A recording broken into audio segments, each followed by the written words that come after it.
Throughout the ages, architects and engineers have designed and built the great structures that have made our world and withstood the test of time. Hi, I'm Ed Asner. Welcome to Architects and Engineers. Let's look now at modern steel frame buildings. This is the Empire State Building, a marvel of modern architecture. It was built to last. Architects and engineers of today use computers to design and engineer buildings that will endure the forces of nature, such as earthquakes, fires, and hurricanes. This modern skyscraper was also built to last.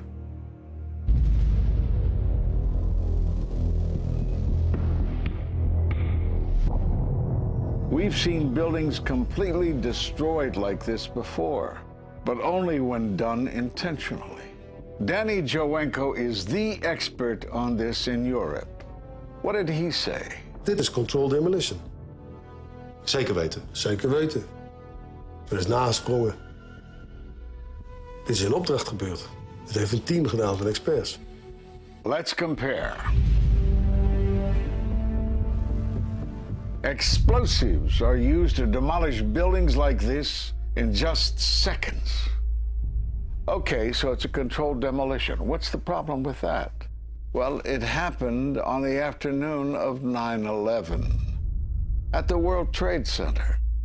Let's just think about this. Controlled demolitions cannot be engineered and rigged in a day. It takes months. And therefore, this event must have been planned in advance. You hear that? Keep your eye on that building. It'll be coming down. The building is about to blow up. Move it back. We are walking back. There's a building about to blow up. Did they actually use the word brought down, and who was it that was telling you this? The fire department, and they did use the word, we're going to have to bring it down. And these people heard explosions. We heard this sound that sounded like a clap of thunder. It looked like there was a shock wave ripping through the building, and the windows all busted out. About a second later, the bottom floor caves out. The building followed after that. He takes his hand off, and you hear 3, 2, 1, and it was boom, boom, boom, boom, boom. And these reporters recognized it as a controlled demolition. And I turned in time to see what looked like a skyscraper implosion. It looked like it had been done by a demolition crew. The whole thing just collapsing down on itself. For the third time today, it's reminiscent of those pictures we've all seen too much on television before, when a building was deliberately destroyed by well-placed dynamite to knock it down. It was almost as if it were a planned implosion. It just pancaked. So what's the problem if this was a planned demolition? Well, we are told by government agencies that this building came down as a result of normal office fires. The National Institute of Standards and Technology produced their final report in 2008. World Trade Center 7 collapsed because of fires fueled by office furnishings. It did not collapse from explosives or from fuel oil fires. But what do you think brought down the building? And what caught my eye is more than 1,300 architects and engineers examine the evidence about Building 7's collapse and disagree with the official report issued by the National Institute of Standards and Technology. I certainly am much more open-minded about it than I was, and it is because of the involvement of the 9/11 families and all these engineers and architects. You are about to hear from architect of 23 years, Richard Gage, AIA, member of the American Institute of Architects and founder of Architects and Engineers for 9/11 Truth. Now there are more than 1,500 architects and engineers who say that it could not have been brought down by office fires. They are backed by 9/11 family members who are calling for an independent, unbiased investigation. I'm Richard Gage. Fires have never before caused the collapse of any skyscraper. even though there are numerous examples of much hotter, larger, and longer-lasting fires in these buildings. And in the case of Building 7, the fire that NIST said started the collapse had actually burned out over an hour before. It could not have caused the collapse, as NIST claims. Yet this 47-story, modern steel-frame skyscraper, which was not hit by an airplane, collapses mostly into its own footprint like a house of cards, as fast as a bowling ball falling off the side of the building, in just under 7 seconds. Listen to the experts. Building number 7 descended in free fall for the first 100 feet, which means that there was absolutely no resistance to the descent whatsoever. NIST has admitted it went into free fall for 8 stories. And going from motionless to free fall instantly, that's a bothersome part of the puzzle because NIST never explained it.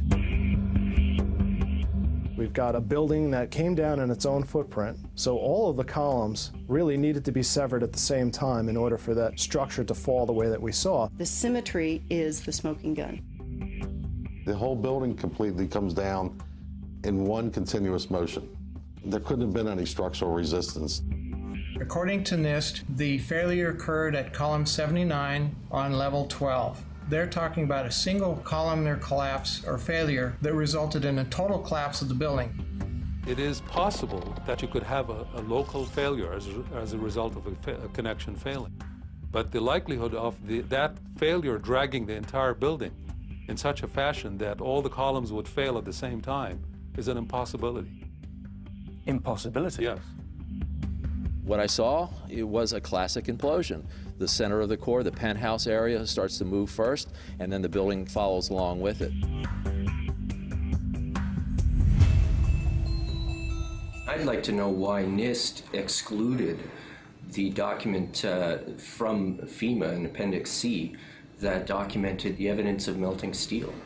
Why is this forensic evidence not being included in the report? In an office fire, you cannot generate enough heat to melt steel. And yet we have evidence of molten iron. R.J. Lee Company, USGS, and Dr. Stephen Jones's work, all 3 separately found these microspheres. In the dust, we found what we characterize as unreacted thermitic material in the shape of some very tiny red-gray chips, which have different properties, and in the reaction they produce molten iron, which is the prime indication of a thermitic reaction. And such a reaction can be used to destroy steel structures.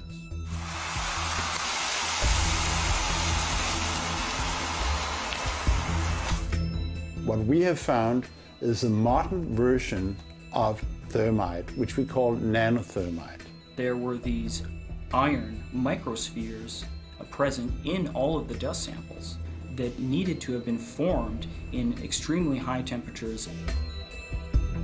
I've independently seen thermitic activity within 2 separate independent samples of World Trade Center dust. My contention, based on finding thermite residue in the dust, is that it happened before. It didn't happen after in the fires that ensued in the rubble pile afterwards. All the characteristics of the microspheres tell me that thermite was involved in melting those steel beams.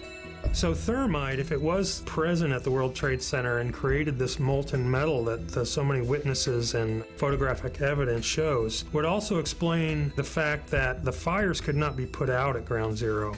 The only thing that is consistent with all of the evidence that we have that could cause such a thing is the use of thermite to cut through the steel. You'd get down below and you'd see molten steel running down the channel rails, like you're in a foundry. Yeah, like lava. Like it was lava from a volcano. Well, the manual gets into thermite, and if it says if you have melted steel or concrete, which we had on 9/11. We should test for it. It's this fused element of steel, molten steel and concrete and all of these things all fused by the heat into one single element. We're asking for an investigation that follows national standards. There's no excuse to not test for this. If terrorists used explosives in '93, why didn't we test for them? If all these witnesses heard explosions, why aren't we testing for them?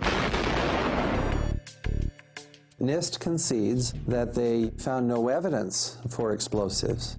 So then we asked them, well, did you look? And they said, no, we did not look for explosives or residues of explosives. So the preconceived notion of NIST is that there's no evidence for explosives, and so there's no point in looking. That is the most unscientific thing that you can possibly think of, not to look because you don't expect to find evidence, and in fact the evidence is overwhelming. They state these conclusions for which there's virtually no evidence, and then they ignore conclusions that can be drawn from the evidence. The Freedom of Information Act request to NIST was denied with the claim that releasing this data might jeopardize public safety. How could it possibly jeopardize public safety? The destruction of evidence was a criminal act in itself. It was already being carted away and destroyed when the FEMA investigators got there about a month after September 11th. You can't do science when you are deprived of the evidence and when your hypothesis is the least valid instead of the most likely. When the most likely hypothesis in the case of Building 7 wasn't even mentioned. This is not science. The scientific forensic evidence, ignored by NIST, but carefully reviewed by teams of technical professionals, corroborates the hypothesis of explosive controlled demolition. We've traveled to 21 foreign countries and 32 American cities, bringing this evidence to the attention of the public.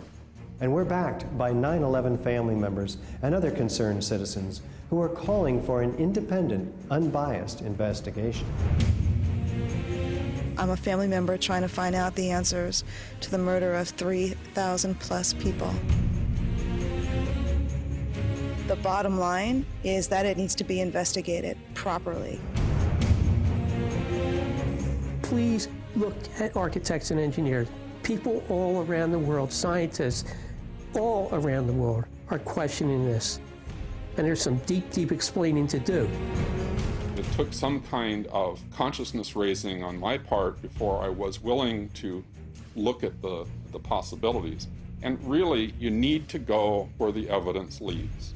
As an engineer, and I have 3 degrees in engineering, I signed that petition for architects and engineers for 9/11 Truth some time ago because the American people absolutely need the truth of 9/11. Look at the evidence. In fact, I'll say this very categorically. Any reasonable person who looks at the evidence that's been brought forward has got to come away with the feeling that something has to be done, a real investigation has to be put forward. We will never heal. This country will never, ever, ever forget that day. We have to demand a new investigation. I want justice here. The country owns this. We were all victims. You all should want answers. It's not just ours, not just mine. We all lost something that day. It's distressing for everyone to come to terms with this evidence, but we must pursue the truth wherever it leads. Look at the evidence and decide for yourself.